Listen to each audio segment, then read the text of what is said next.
दिल्ली की तरफ से बॉर्डर खाली किए जा रहे हैं।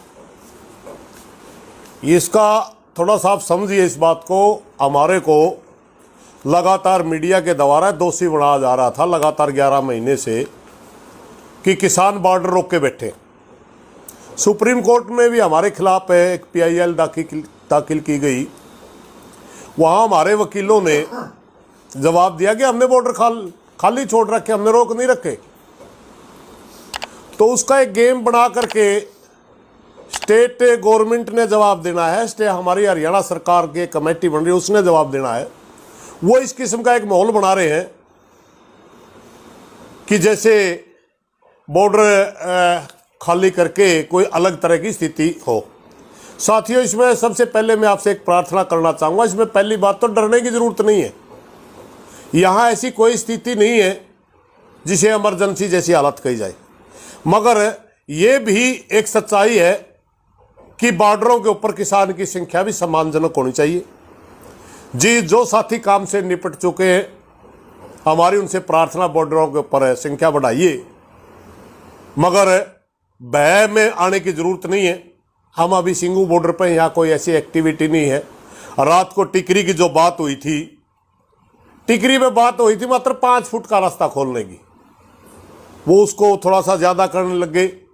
तो हमारे किसानों ने विरोध कर दिया कि ऐसी बात यहाँ संभव नहीं है, क्योंकि आपको पता है हमने रास्ता तब तक खुला नहीं, उसके बावजूद भी हमारी 3 माँ बहनों को वहाँ एक ट्रक ने कुचल के उनको शहीद कर दिया। अगर डरने के बीचों बीच बड़े व्हीकल चलेंगे तो घटनाएं बढ़ेंगी। हमने रास्ता ना पहले रोका था ना आज रोक रखा, मगर हम जब तक हमारा फैसला सम्मानजनक तरीके से सरकार के साथ नहीं होता, तब तक हमारे जो तंबू हैं वो नहीं हटेंगे कहीं भी। ये बिल्कुल क्लियर समझ लेना चाहिए सरकार को। उन तंबुओं में कोई भी छेड़खानी हमें बर्दाश्त नहीं है। एक विषय पंजाब की मीडिया में बड़ा चला हुआ है, सोशल मीडिया में। एक साथी ने तो फैसला सुना दिया। वो कहता है आपका दिवाली घर में मिलेगी, ताड़ियां बजा करके जाएंगे, जयकारे लगा के जाएंगे। कैप्टन अमरेंद्र को बीच में घुसा रहा है। मेरे भाई, हरियाणा में बहुत से साथी पूछ रहे हैं ये क्या ड्रामा है। भाई, हमें कैप्टन हमारे आंदोलन का नेता नहीं है, ना हमने ठेकेदार पाल रखा, ना हमने बिचौलिया ला रखा। और जो जिस साथी के पास, मुझे नहीं पता क्या सोर्स उस भाई के पास, या तो वो आउट करे। दूसरी बात, जिस किस्म की वो बात कर रहा है कि 3 कानूनों में से 2 रिपील होंगे, एक पे कमेटी बनेगी, MSP के ऊपर कमेटी बनेगी, कहां से आई आपके पास ये सूचना? पहले दिन से हमारा स्टैंड है कि हम MSP के ऊपर 1% भी नीचे आने वाले नहीं है। हमारा कोर इश्यू MSP के ऊपर खरीद की गारंटी का कानून है, जो पूरे देश का किसान एक मत से मांगता है, जो पूरे देश के किसान का अधिकार है। क्या समझते हैं आप कि इस तरह का माहौल बना करके किसानों को बरगलाया जा सकता है? मेरी प्रार्थना है सभी साथियों से, कृपया ऐसा माहौल ना बनाए। संयुक्त मोर्चे से किसी भी मीटिंग में ऐसी कोई बात नहीं आई कि सरकार के साथ कोई बात चल रही। अगर किसी साथी की कहीं से कोई बात वगैरह चल रही है तो उसके ऊपर मोर्चे में विचार आएगा, उसके बाद बात आएगी। समझौता तो बहुत दूर की बात है। ऐसा माहौल ना बनाया जाए कि किसान रिलैक्स होकर के घर बैठ जाए और बाद में यहाँ सरकार गेम खेले। तो इस किस्म की बात नहीं है। सभी किसान साथियों से मेरी प्रार्थना है, हमारे पास ऐसी कोई सूचना नहीं है जिस किस्म की मीडिया में बात चल रही। एक हरियाणा के अंदर एक माहौल बनाया जा रहा है कि 1 साल के ऊपर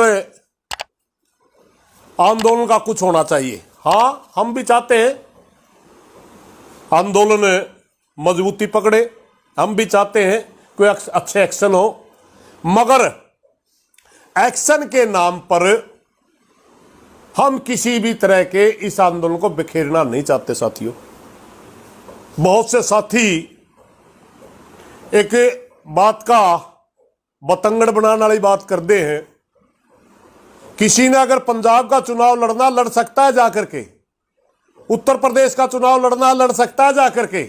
हम उनकी जल्दबाजी में अपने आंदोलन को खराब नहीं करेंगे। जिस समय आंदोलन के विषय में खुल के बताऊंगा आज थोड़ा सा। जिस दिन ये आंदोलन शुरू हुआ, हमारा मात्र 1.5 स्टेट का आंदोलन था, पूरे पंजाब का, आधा हरियाणा का। और उस दिन प्रधानमंत्री के किसी भी सवाल का जवाब देने की हिम्मत नहीं थी देश के अंदर। आरएसएस से जैसी विचारधारा ने 90 साल मेहनत करके इस देश के अंदर जाति और धर्म का ऐसा जाल फैला दिया था कि उसके खिलाफ बोलने की हिम्मत नहीं थी किसी की। 11 महीने के आंदोलन ने आज इस देश के अंदर वो स्थिति पैदा कर दी। संयुक्त मोर्चा कहीं पर भी कॉल देता, पूरे देश के अंदर इंप्लीमेंट होती है। आज किसानों के, मजदूरों के किसी भी सवाल का जवाब नहीं सरकार के पास। आज संयुक्त मोर्चा प्रधानमंत्री की सामने आंख से आंख मिलाकर के बात कर सकता है। आज प्रधानमंत्री को जल्दी है आंदोलन समाप्त करने की, हमें नहीं, क्योंकि हम 1 इंच भी नीचे नहीं आ सकते। हमने जो मांग रखी है पूरी सोच समझ के रखी है, एक भी नाजायज मांग नहीं है। बहुत से साथी इसको अलग दिशा में ले जाते हैं, कहते 11 महीने से बैठे नहीं, आंदोलन लड़ रहे हैं। अरे मेरे भाई, दिल्ली का हम जब हरियाणा के अंदर भाषण देते थे कहीं भी कि दिल्ली मान जा वरना तेरा नाक बंद कर देंगे, नाक बंद करे तो बैठे हैं। इससे बड़ा एक्शन भी समझते आपको? हाँ, इससे बड़े एक्शन की जरूरत होगी, वो भी लिया जाएगा, मगर गादड़ की तोड़ में बेर नहीं पा। क्या कर दे भाई, एक्शन लेगा संयुक्त मोर्चा लेगा, और संयुक्त मोर्चा सोच समझ के लेगा। और हमें पता है कि हमारे आंदोलन का इतना जबरदस्त विस्तार हो रहा है, हमारे आंदोलन का इतना इस देश के ऊपर असर हो रहा है। जिस उत्तर प्रदेश के अंदर विकल्प नहीं समझा जाता था भारतीय जनता पार्टी का, आज उत्तर प्रदेश की रिपोर्टें आ रही कि योगी हारने की कगार पर जा रहा है। जिस प्रधानमंत्री मोदी का आज से 7-8 साल पहले विकल्प का नाम लेते ही सारी मीडिया को सांप सूख जाता था कि नहीं, ये इस आदमी को कौन हरा सकता है, आज उसके चर्चे शुरू हो गए कि 2024 में मोदी नहीं आएगा। खुद अमित शाह ने कल बयान दिया है, अगर योगी नहीं तो मोदी नहीं। और हम गारंटी से कहते हैं अगर आंदोलन संपन्न हुआ उत्तर प्रदेश के चुनाव से पहले तो योगी नहीं होगा मेरे भाई, और योगी नहीं होगा तो मोदी भी नहीं होगा। इसलिए जल्दबाजी में कोई फैसला नहीं होगा। मेरी सभी किसान साथियों से, पढ़े लिखे नौजवान साथियों से प्रार्थना, कृपया समझे इस आंदोलन का विस्तार हम हर घर तक पहुंचाने में कामयाब हो रहे हैं। हम किसी तरह का भी ऐसा जोखिम नहीं लेना चाहते जिसमें हमारा आंदोलन जल्दबाजी में खराब हो जाए। ज्यादा आक्रामकता भी आंदोलन को नुकसान पहुंचाएगी, क्योंकि सरकार चाहती है कि हमारे आंदोलन के अंदर वायलेंस हो, सरकार चाहती है हमारे आंदोलन के अंदर गर्म भाषण दिए जाए, सरकार चाहती है हमारे आंदोलन के अंदर धार्मिक नारे लगे, सरकार चाहती है हमारे आंदोलन के अंदर जातीय नारे लगे। हमने सरकार के ट्रैप में नहीं फंसना है। हमने बिल्कुल जिस तरह आंदोलन हमारा चल रहा है, जिस तरह मीटिंगों में फैसले होते हैं, बिल्कुल शांति प्रिय तरीके से इसी तरह आंदोलन को बढ़ाते रहिए। बहुत जल्दी बड़ी जीत आपके बीच में होगी। इन्हीं बातों के साथ कोई गलत बात लेकर गई हो माफी चाहूंगा, लेकिन साथियों पुनः प्रार्थना करके कि हमने अपने आंदोलन को बिल्कुल शांत में बनाए रखना है। रही बॉर्डरों की स्थिति, बॉर्डरों के ऊपर बिल्कुल शांति है, बिल्कुल शांति है, किसी तरह का भय में आने की जरूरत नहीं। हाँ, सम्मानजनक संख्या हमें जरूर बनानी पड़ेगी। धन्यवाद सर।